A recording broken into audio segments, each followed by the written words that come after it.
Hello everybody, a Kinder Surprise is probably the most desirable sweet for any children that you can buy in the supermarket. Although I don't think that any adults would turn it down either. So let's open up the Kinder. In fact, it's just an egg made with chocolate. Rather, of two types, milk and white. And inside it has a yellow capsule that you can find a toy in when you open it.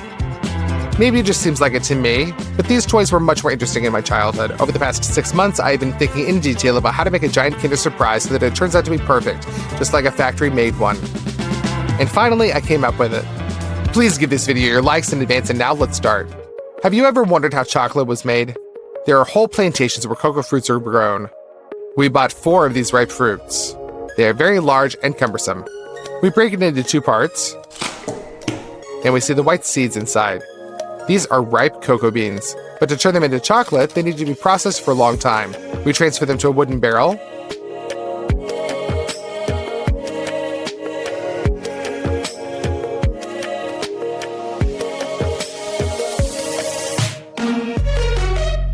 and we cover them with saran wrap. The beans will be in this barrel for 7 days and fermented. Well, it's time to retrieve them. Excellent. Our cocoa beans have been fermented and smell pleasantly like vinegar. We take a dryer like this and put all our beans in it.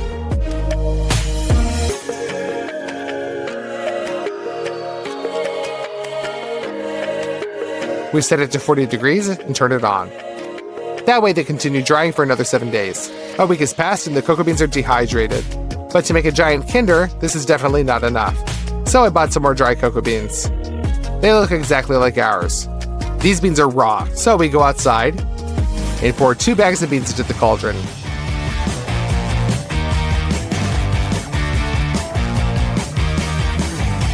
We still need to chop wood.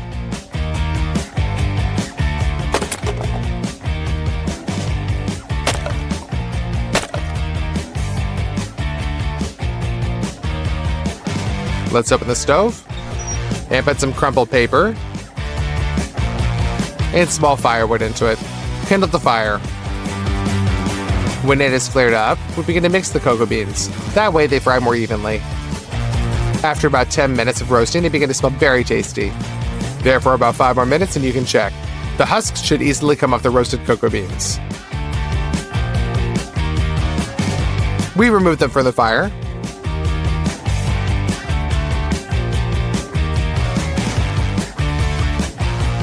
The roasting stage has been passed. Now we take another bowl.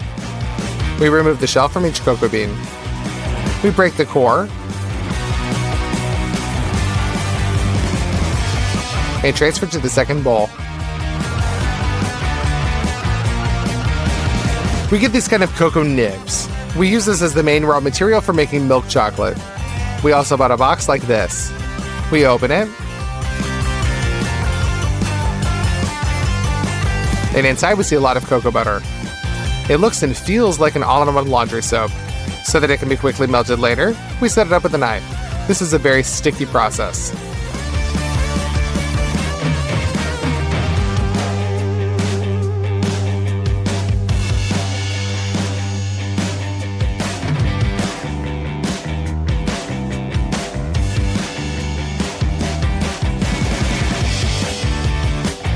Two hours later, we got a whole basin of finely crushed cocoa butter. In order to properly make chocolate, you need a machine called a mélanger. In fact, this is an electric mill with such stone millstones. We grind cocoa nibs, milk powder, sugar, and cocoa butter into it. We collect a kilogram of cocoa nibs and pour it into the mélanger. A full glass of powdered milk,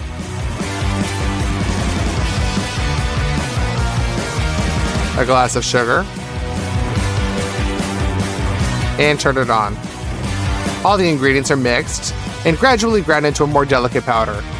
Add some cocoa butter. It will gradually warm up from friction and the mass will become. And now it just takes time. The grains will become smaller and smaller. In the meantime, let's turn on another machine called Marmite. It will heat the chocolate so that it remains a liquid.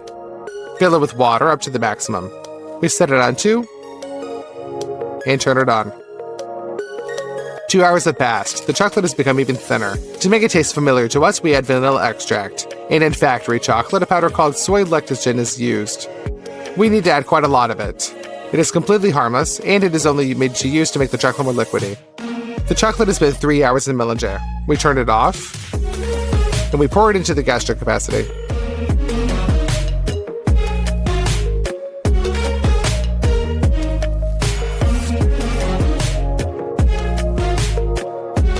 The first portion of natural milk chocolate is ready. We put the tray into the Marmite so that the chocolate doesn't freeze. Now we load the next batch. This time, for the melange to grind the cocoa nibs faster, we pour it in gradually.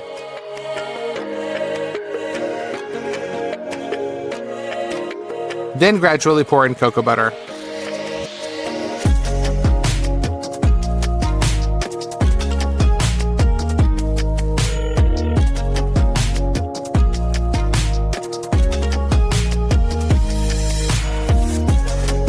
When the mass has become a liquid, gradually add sugar, milk powder, and other additives. We wait another 2.5 hours and pour the chocolate into our tray.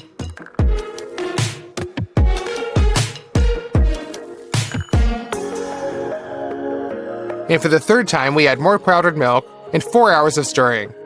It turned out very nice, perfectly glossy milk chocolate. We also transfuse it. It took us 2 days to fill the tray to the brim.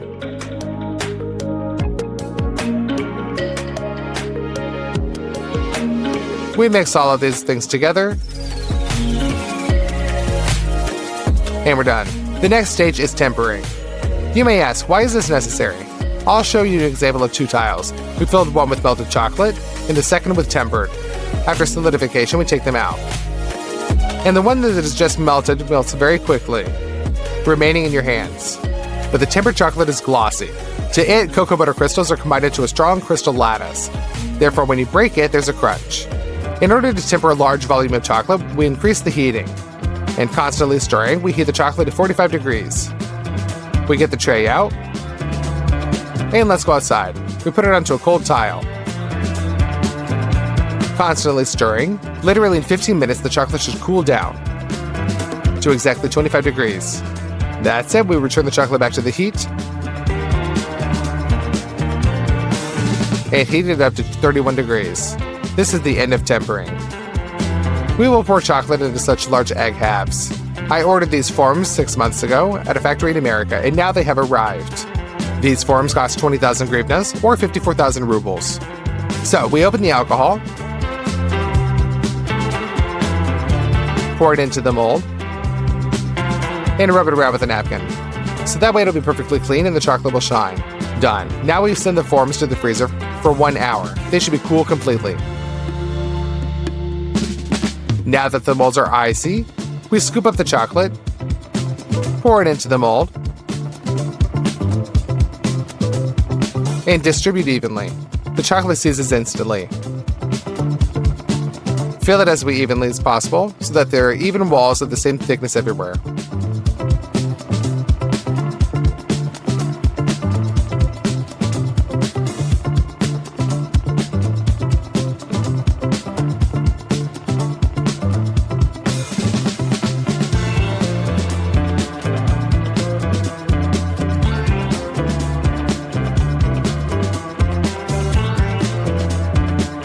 We drain the excess chocolate back in.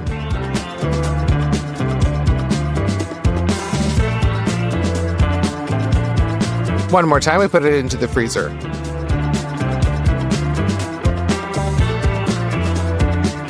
And we fill in the forms again.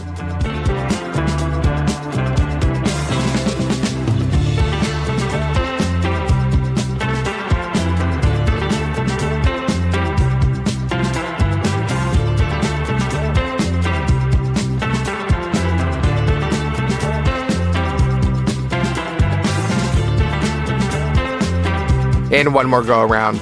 The forms are always very heavy and you can't twist them in your hands. Therefore, we pour the chocolate along the walls and smear it around with a spatula.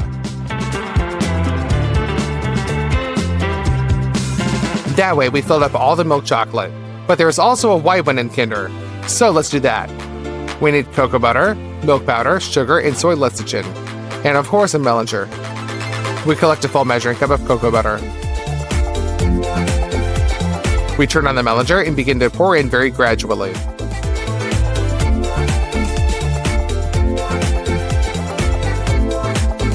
There is literally a third of a teaspoon of soy lecithin. We collect 700 grams of sugar and gradually pour it in.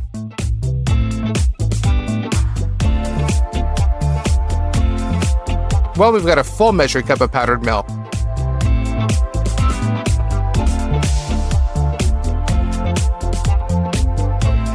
And now it just takes time. Grains of powdered milk and sugar will decrease and interfere with the butter. The correct consistency will be happening in 2 hours later. Pour our homemade white chocolate into the Marmite. We cooked white chocolate for 15 hours. And we also temper it.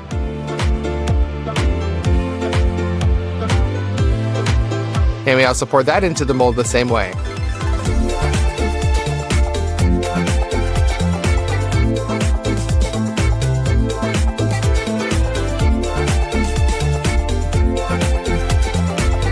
It's smeared around with a spatula. We poured white chocolate in one very long approach. While you were smearing one form, the second one is time to freeze, so you can change them around like that. Now the chocolate egg halves are ready. Let's make an integral part of the Kinder Surprise, namely the yellow capsule. To do this, we bought a plastic barrel for 20 liters. We bend the fastenings for the handle and remove them. The barrel is shaped like a capsule, but not in color. Therefore, we unscrew it from the lid and take it to a safe place for painting. Shake the cans with spray paint and cover the barrel with yellow. We completely painted it in 3 approaches. Now we've got a big yellow capsule like that. In my opinion, it kind of looks like the original. What kind of gift will we put inside? I thought everything out in advance and I bought a big Bluetooth speaker on the internet. We opened it up and put it inside,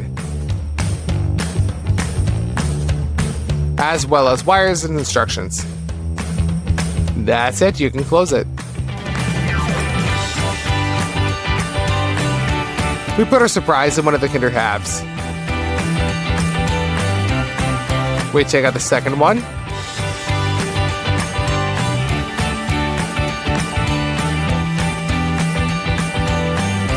Perfect. At first, we just melted the edge of the chocolate with a burner and tried to install the second half of the egg on top. But they did not dock, and there were very large gaps. Therefore, we take out the other half.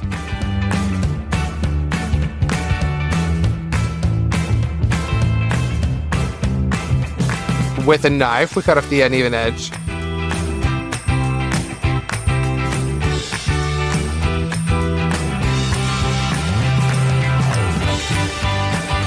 And try it again.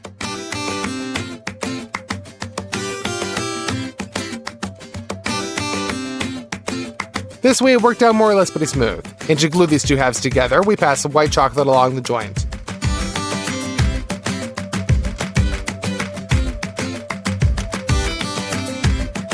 Now our Kinder is ready. But what kind of Kinder would it be without colorful packaging? To make that, we take the molds again and line the foil on top of them, gluing each layer with double-sided tape. Next, you need acrylic paints, rollers, brushes, and pencils. First, you need to make a red and white background. And then we apply multicolored inscriptions.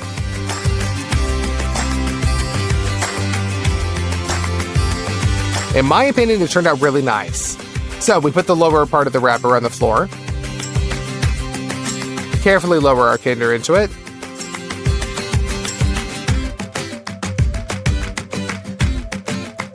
And together with the foil, we lift it back up. We put the other half of the package on top. We connect the planes and fix it with a stapler.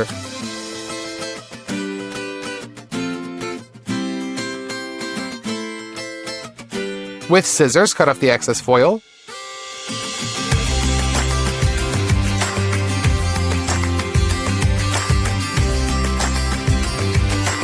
And gently bend the edge.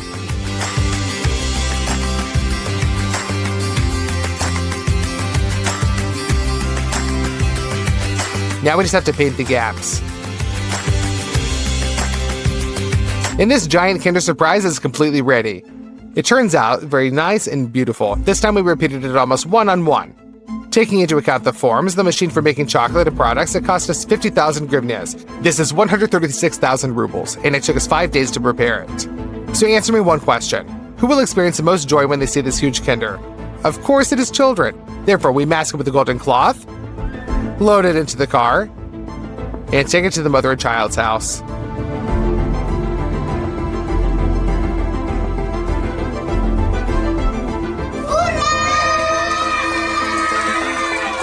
The children were very happy and just tore up at this Kinder Surprise. Hello everyone, today we are going to cook an unrealistically long shawarma. Presumably it will take 4 days to prepare it. The first day, let's start it by marinating a whole chicken. To do this, take a pot of water and send in 6 tablespoons of salt,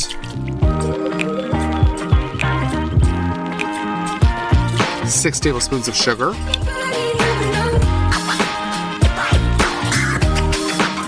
a mixture of peppers, coriander, and bay leaves.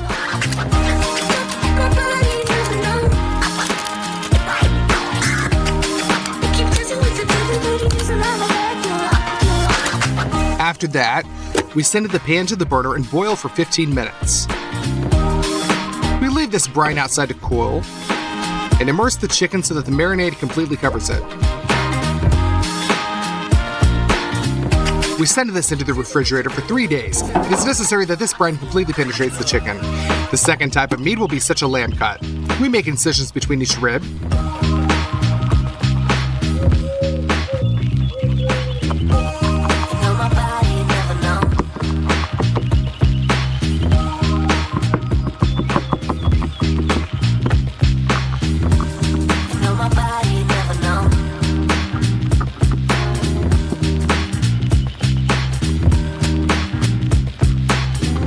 After which we pass under the rib itself with a knife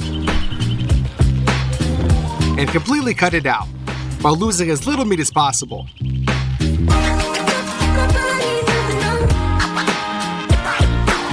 Repeat this with all the remaining edges.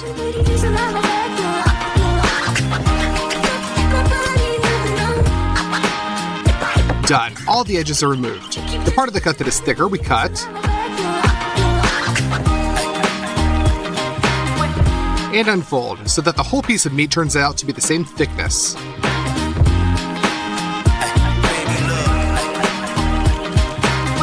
We turn the cut to the other side and cut out the small bones remaining from the spine. And cut off any excess fat. For the marinade at the market, we collected a set of spices for the lamb. Pour this into a bowl. Also open up some homemade ajika.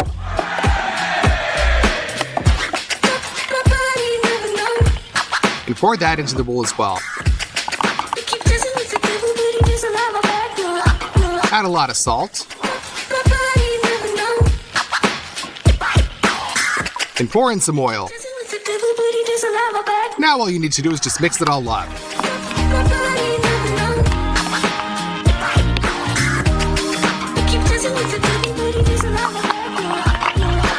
We transfer this all to the piece of meat and rub the marinade thoroughly with our hands.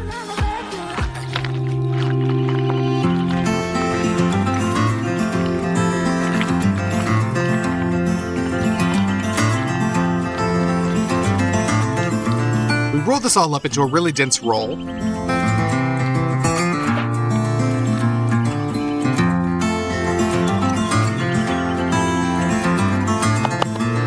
Transfer it to some food film and seal the roll tightly.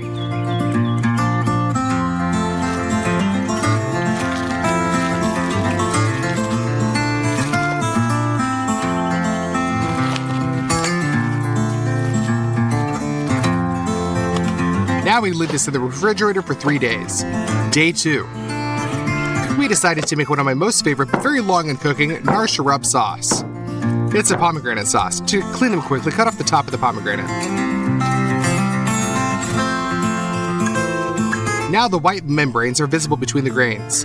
That's exactly what you need to make the incisions on them.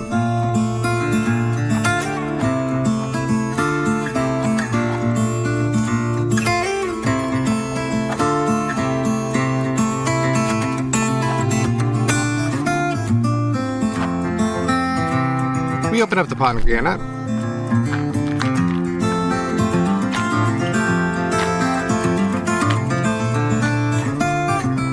And now we just knock out the juicy seeds with a tablespoon.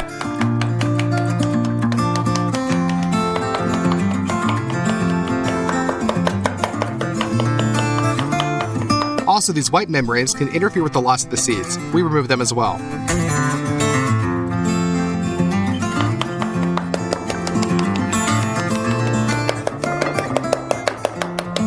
We repeat the same thing with the rest of the pomegranates.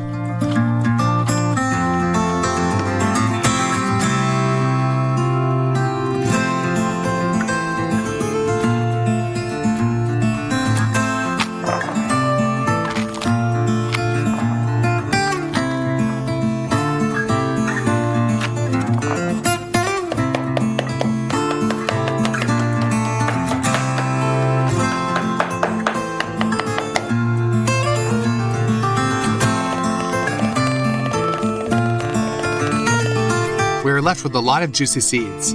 We need to get the juice out of them, so we just crush them.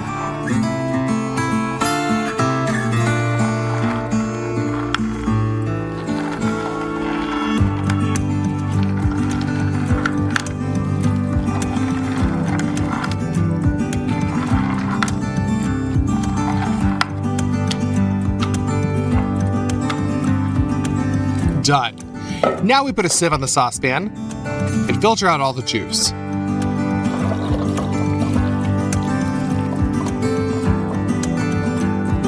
Squeeze out the remaining juice from the grains with a tablespoon.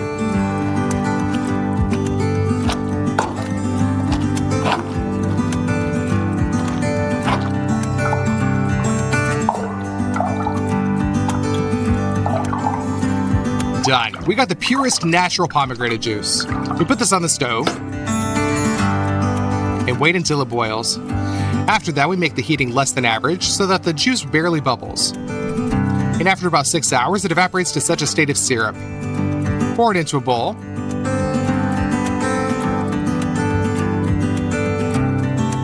After cooling, the Nahara sauce is completely ready. Day 3. Let's start with carrots. We've cut them in half, then try to cut them into as thin slices as possible.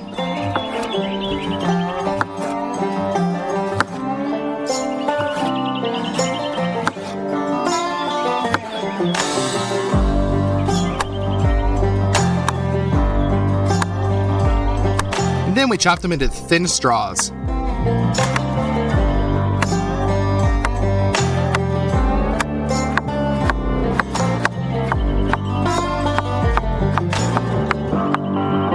Done. We transfer the sliced carrots into a bowl and salt them. And carefully rub it around with our hands so that the carrot releases its juices. Let's crush a garlic head. Then peel a couple of cloves. Crush them and grind them into the bowl.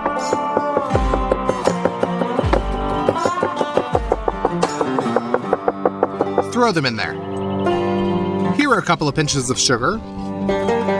Put a saucepan on the stove and pour some oil into it. A mixture of peppers with peas in a mortar. And grind that into the powder. Let's set it into the oil. This includes marjoram, turmeric, ground coriander, and mustard peas. We heat the spices in oil so that they reveal their flavor to the maximum and pour them into the carrots. Now mix it up. Now we just need to add some apple cider vinegar, mix for one more time, and put this all into the jar.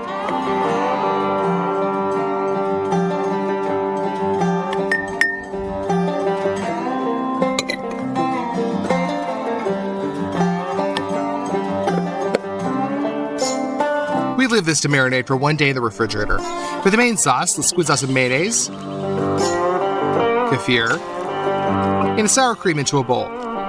For spices, add some hot pepper, curry seasoning, hopsunelli, and salt. Finally, chop up some dill.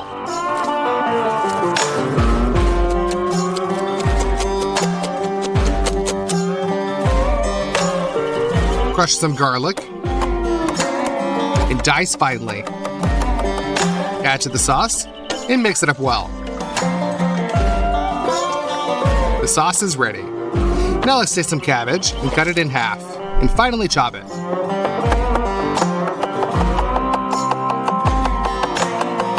Transfer to a bowl. We'll need it for tomorrow.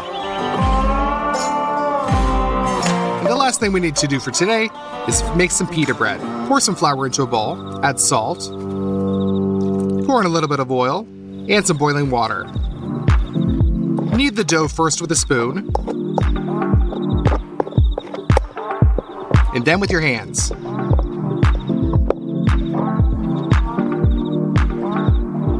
Dust the table with flour, tear off part of the dough, and roll it into a thin layer. Done. Now let's chop some wood. In order for the lavash to have the smell of smoke, we will cook it on a campfire.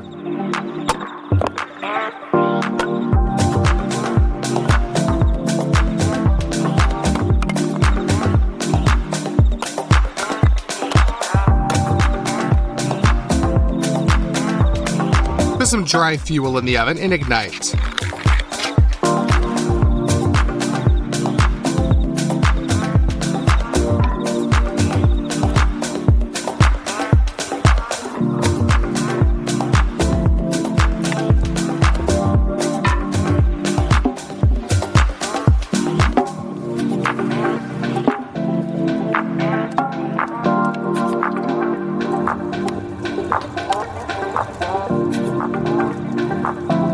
We install a large frying pan in the oven and spread the dough out on it.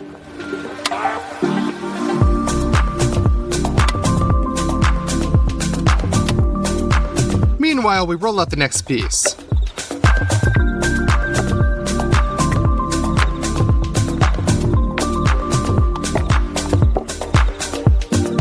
Bubbles begin to appear on the lavash bread, so we turn it over.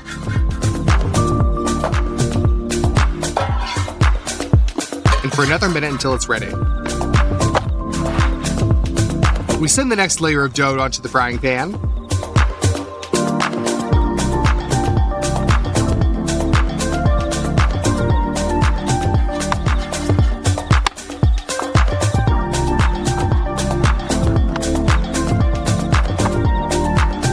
After that, we wrap it all in plastic wrap so that the pita bread remains soft. Now we've got our 4th day up, the largest day in terms of work. The chicken has already been completely marinated, and we will smoke it in a smoker. We fill up the coal, and we distribute it with a distributor. Then we take some wood chips from a fruit tree and scatter them on top of the coal.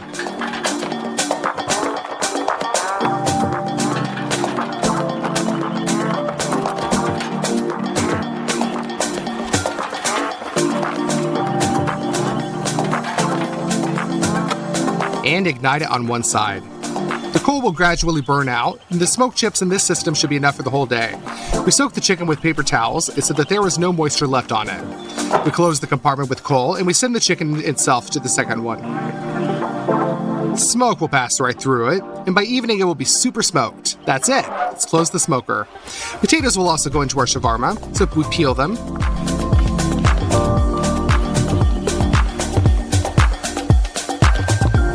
And cut it first into some thick slices. And then into cubes, like French fries.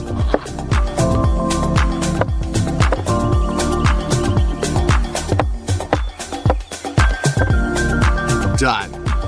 We light a good fire on the stove, pour a lot of oil into the frying pan, and fry the potatoes.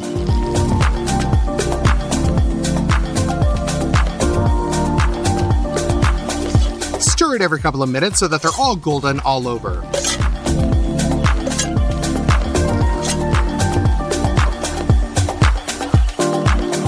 We put the finished potatoes on a tray.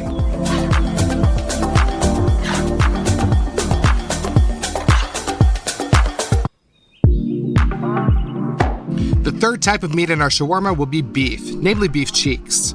It is necessary to thoroughly clean them from a very large number of films.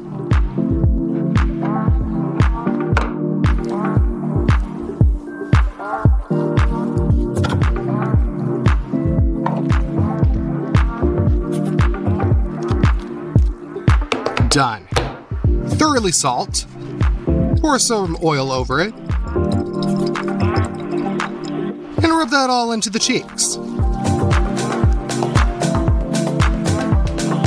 First, fry them on the gas grill for literally 2 minutes.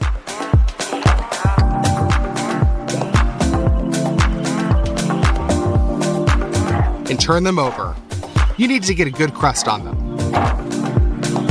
After that, we put the pan on the stove and transfer the meat into it. Pour some red wine on top. Put a sprig of thyme in there and rosemary. Top up with water and cover with a lid. We leave them to languish slowly for 4 hours and they're ready. In the grill, we put a bowl for ignition. Fill it with coals.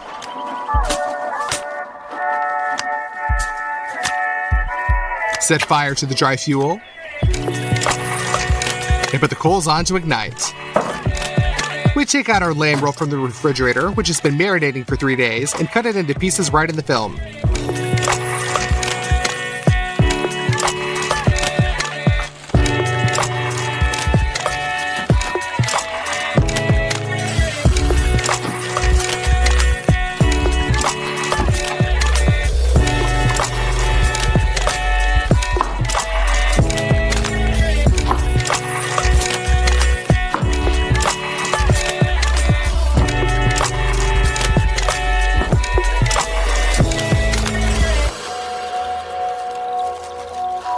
We put them on skewers so that the rolls do not unwind.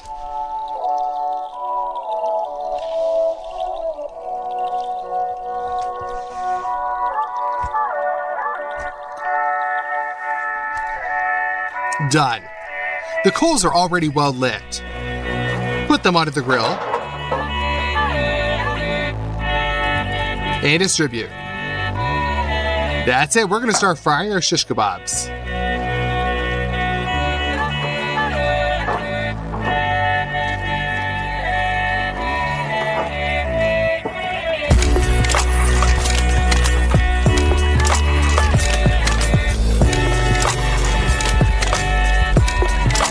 That's for 5 minutes, and we turn over the skewers.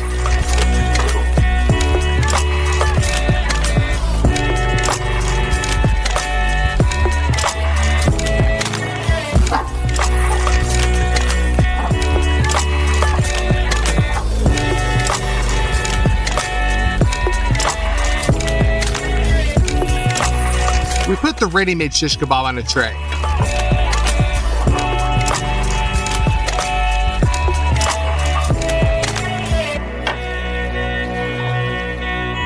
But of course, such meat will not go into the shawarma itself in the form of a kebab. We remove it from the skewer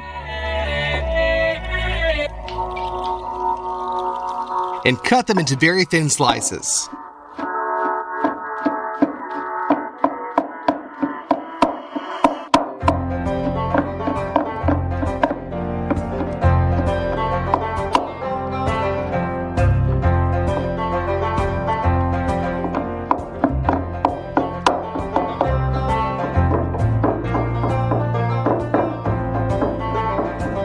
The slices are then transferred to a tray.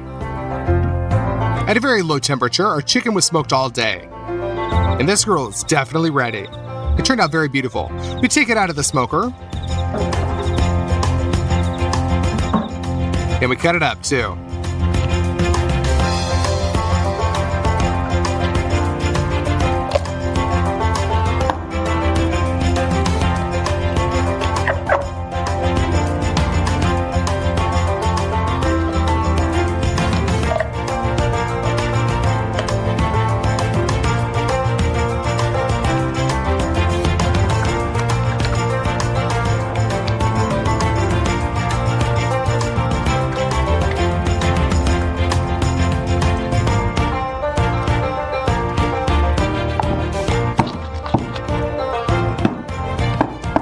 finely chop the chicken.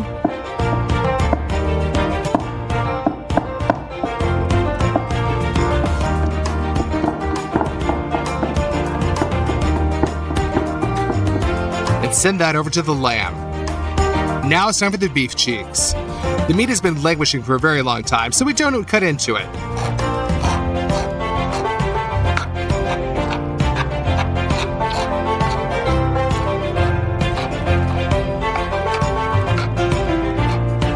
It simply tears into fibers, and send the third type of meat to the tray. Tomatoes and cucumbers will also come from vegetables, so we cut them.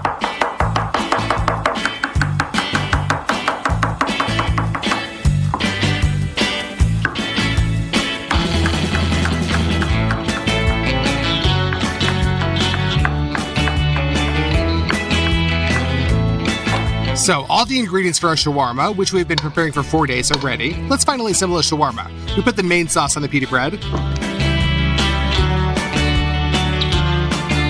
Spread out the beef. Potato. Tomatoes for juiciness. And the super smoked chicken meat.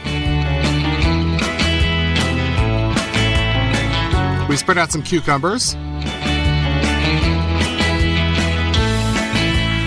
cabbage, Korean-style carrots,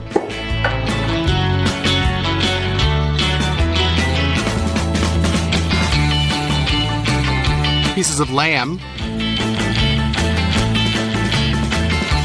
Pour all this over with the divine Narsha rub sauce.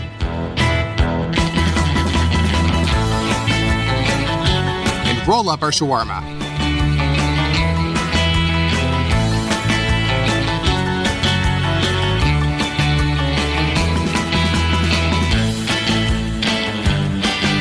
Now we just need to grill it.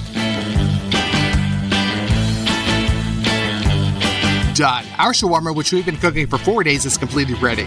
Let's cut into it.